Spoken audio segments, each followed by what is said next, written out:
Alright people, sorry for back-to-back videos. I really am in that much of a crazy time crunch. And honestly, I just don't have the time to sit down and write as many words as I can speak. They're not baking, people. They're resting. Those are my cookies for the bake sale. Trying very much to allow myself to, two things. Like, Mr. F is always like, just wanting me to do a bad job. Because he doesn't care about people getting, like, a good job out of my stuff. But I am always feeling like, not only obviously I want to do my best, but, like, you never know what's going to happen. What if I go and somebody wants to order cookies from me? You know what I'm saying? I always got to be bringing my A game. So, I wanted to go to Michael's and buy something to package them neatly. And then, that's where we're disagreeing. On that side of it, I don't know. I don't know if I can stomach. If Michael's were around the corner, I would go. But to have to drive 20 minutes each way to go to Michael's, I think they'll be doing a little Ziploc baggy deal. Anyway, not that anyone cares about that. Because I know you don't. Here's what's going down. Oh, people. I wish I could just directly talk about what's going on. It's so much easier. I don't really know why I don't, but I don't know. The deal, it got even more crazy. It really did. And you just want to beat your head against the wall because you think, what is this other person seeing? I mean, it's just like, sometimes it just is crazy. So there's definitely been, I would say this relationship is really grounded on miscommunication when it comes down to it. And I mean, I personally believe that I'm communicating clearly, and there is something that happens that makes it so that my message cannot be heard the way that I'm saying it. Really at any time that there's something of feelings presented. So that's difficult, and I think we've all been there. We all have a relationship like that. I also think, I really do believe in object relations. I really believe that people seek to recreate their original relationship. This can take place between the way you were treated as a child or the relationship you saw between your parents. And I think if you think about it, most people continually repeat either one role or the other. Not always the same role. That's what can be fascinating. And you're always seeking to have those same feelings brought back up. Partly because even if those feelings are painful, they're the most comfortable and they're our inner message, right? And it's only through awareness and working on it, you can escape that, but it usually takes a fair amount of awareness that that's what's happening for you and why you're being attracted to these certain people. So, it's not a surprise, people, that this is going on for me because it's really not that different from a parental relationship that I have at all. It's almost identical, so it's not a surprise at all. Now, I do often want to talk about the relationship I had with my mom because I think it's just a valuable lesson for people that you can, and that's not the relationship I'm talking about, that you can have issues, address them, and when both people are truly interested in making things better, you can. So, it's not like I don't really think, so for me, that's my goal. That's my goal. There's no reason for everyone to have inner, resentments or negative feelings or disappointments when you can actually communicate and find out how to avoid them. Prime example. For a long time, my mom and I had some difficulties because I had feelings about my upbringing.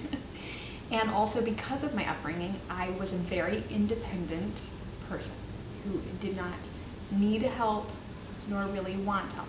Now, I can't say I didn't really want help. Deep down, of course, I wanted help, and I wanted people to want to help me, but because I didn't feel growing up that that's what they wanted to do, whether they did want to or not, or if it's just the way things were, whatever, that's a different saga. And I will never know. But the point is, like, for me, I felt very much that asking for help was a weakness, and you know, yet you secretly want people to want to help you. But you also, when you're that person, are very difficult to help because you're very independent, very efficient, and you are used to just feeling like people will disappoint you, and just going on, right? Well, so when I had my kids, there were times where I really needed help. And my mom wanted very much to help me. But because I was so competent and efficient and never wanting to present that I needed help, she did not know how to help me, and so then sometimes wouldn't help. You know what I'm saying? And that wasn't her own fault. Now, I resented it because I felt like I shouldn't have to tell you what I need. I don't want to tell you what I need. I want you to offer to help me. I mean, that was my core hurt, right? I want people to offer to help me because they see that I need help. My mom didn't know how to help and wanted badly to help, but needed to be told exactly what to help me with because she was afraid of offending me or making me mad or disappointing me further. So she was kind of paralyzed by that.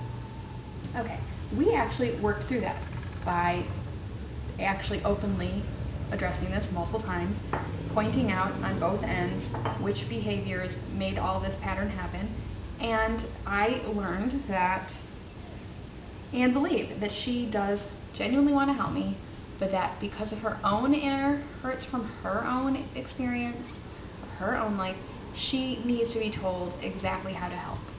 She just can't on her own always offer that, even though she wants to. Okay. Well, that took years, people. It took years. But we got to the point where it can happen. And so now, you know, I can say and know and believe that when I asked her to help me, she did want to help anyway. She just didn't know how or what to offer. Do you know what I'm saying? People are so complicated. Don't you just wish it wouldn't have to be like that for your own kids, but it will be. So, that's that. Alright. Well, let's say this same friendship has a lot of the same issues, and the same kind of thing happened. I tried to have the same discussion where I said, but now I'm, of course, in my mother's role. And that's kind of really true, I think, in a way. That's kind of funny, in a way, that that's happening there, too. But, you know, you just keep, and especially because this is not a relationship that's new to me, so it's not like since I've, you know, you are in a relationship, sometimes you grow into it. And I basically said, like, I want to help you. I want you to know that I want to help you. I don't ever want you to think that I don't want to help you. But I find you to be difficult to help. And that's really all I said, people. That was really the whole message. The conversation exploded from there, but that was the core message all along. It was my whole point to talk about, was just to say, if you're uncomfortable being helped, I understand that. I can honor that, and I don't need to push it. If you want to be helped, I need you to understand why I'm feeling that it's difficult, so we can work on making it easier. You know, I thought that was good friendship, honestly. I thought that was a really good thing to do, because I desperately want to help, want to be there for this person. But I also want to acknowledge what they're comfortable with and do what they're comfortable with. It didn't go well, people. It did not go well. I guess my pointing out that the difficulty in reading the person or knowing how to help them apparently was offensive. I mean, like, so there you go. That's what's going on. That's what's going on.